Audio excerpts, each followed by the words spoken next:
নমস্কার সবাইকে, কেমন আছো সবাই? আজ হলো 19শে আগস্ট, সোমবার, রাখি পূর্ণিমা। সবাইকে জানাই শুভ রাখি পূর্ণিমার শুভেচ্ছা ও ভালোবাসা। আমার বড় পিসিদের বাড়িটা হলো সল্টলেকে, তাই আমি যেহেতু হেলমেট পরিনি, জামাইবাবু আমাকে রাস্তার এপারেই নামিয়ে দিয়েছে এবং আমি ফুট ফ্লাইওভার ধরে রাস্তাটা পেরিয়ে যাচ্ছিলাম। ফুট ফ্লাইওভারের ওপর দিয়ে কি সুন্দর লাগছে দেখো নিচটা। কিছুটা এগিয়েই দেখি দাদা দাঁড়িয়ে আছে আমাকে নিয়ে যাওয়ার জন্য। দাদাকে আবার বলছি হাই কর আমার ভিডিওতে, ও আবার খুব সুন্দর করে হাই করলো। তারপর রাস্তা পারানোর জন্য দাঁড়ালাম দুজন মিলেই। আর দাদা দেখো, বোনের কষ্ট হবে বলে যা ব্যাগপত্র ছিল সব নিজেই নিয়ে নিয়েছে। তারপর গেছিলাম মিষ্টি দোকানে। ছোট্ট ভাইকে অনেক করেই জিজ্ঞাসা করলাম কি মিষ্টি খাবি বল, কিন্তু ও আর কিছুই বললো না, বললো তোর যা পছন্দ তাই নে। আমি রসগোল্লা ও ওর পছন্দের ছানার সন্দেশ নিয়েছিলাম। ও ছানার সন্দেশটা খেতে খুব ভালোবাসে। আমার বড় পিসিদের বাড়িটা যেহেতু একদমই বাইপাসের কাছেই, ওই জন্য আর গাড়ি ধরিনি, হেঁটে হেঁটেই যাচ্ছিলাম। তারপর জামাইবাবু আমাদেরকে নিতে চলে এলো। কিছুটা হেঁটে যাওয়ার পরই দেখি কিছু দিদিরা মিলে রাস্তায় রাখি পরাচ্ছে সবাইকে। তাই জামাইবাবু আর ছোট্ট ভাইকেও সবাই রাখি পরালো এবং একটি করে লাড্ডু দিয়েছে হাতে। দাদা দেখাতে লজ্জা পাচ্ছিল, আমি জোর করাতে আবার দেখালো লাড্ডুটা।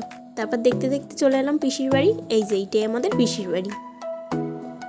এখানকার পরিবেশটা খুব সুন্দর, খুব শান্ত, আমার খুব ভালো লাগে এই পরিবেশটা।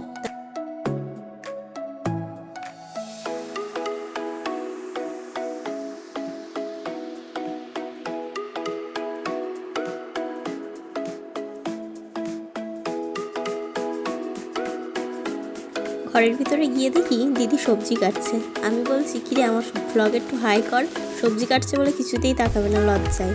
তারপর বারান্দায় গিয়ে দেখি কি রান্না করছে। কি রান্না করছি বলায় সব কিছু দেখাচ্ছে এক এক করে। মাংস হবে, ডাল হবে, সব বলছে এক এক করে।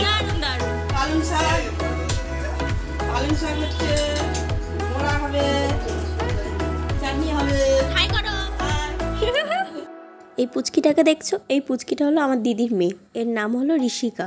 খুব ভালো, শান্ত। তারপর দেখতে দেখতে বর্দা ভাইও চলে এলো। আর এই যে পিছনে নামছে আর একজন, এ হলো আমাদের চুমকি, বর্দা ভাইয়ের মেয়ে। তারপর দেখি আস্তে আস্তে সবাই চলে এলো।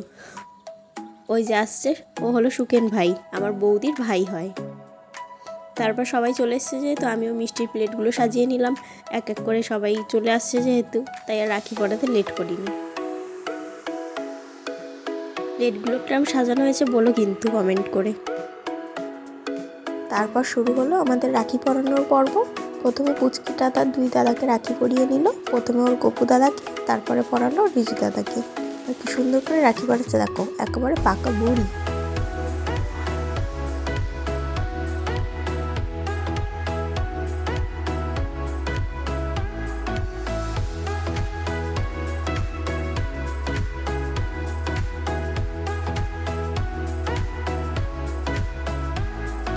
তারপর আমি রাখি পরাতে বসলাম। প্রথমে সুকেন ভাইকে রাখি পরালাম, তারপরে ছোট্ট ভাইকে।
রাখি পরানোর পরে আমি আর কোনো ক্লিপ নিতে পারিনি, কারণ আমার ফোনে চার্জ শেষ হয়ে গেছিলো।